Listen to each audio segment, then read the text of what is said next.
Yes, it was a very tough challenge for us. We really feel very happy to be here.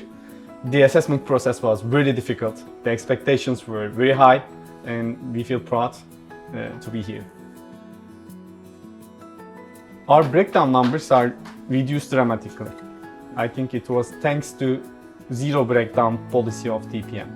Secondly, I would say the internal defects are really improved good.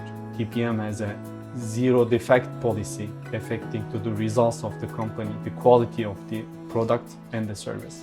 Lastly, the OEE of the equipment, the efficiency of the equipment really improved with the activities of the TPM. Yes, we have seen very much difference in our workplace after TPM.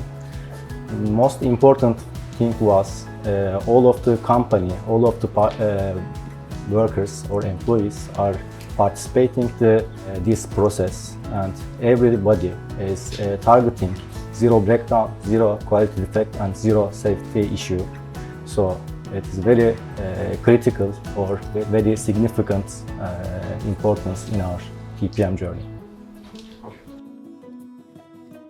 My impression is very good for Japan.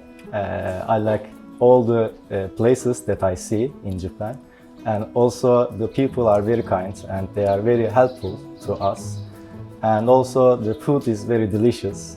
So I'm very happy to be here in Japan, and I wish I can visit again here. I should accept that working with a Japanese consultant is a little bit hard for the Turkish people because, as you said, TPM includes some Japanese culture in it.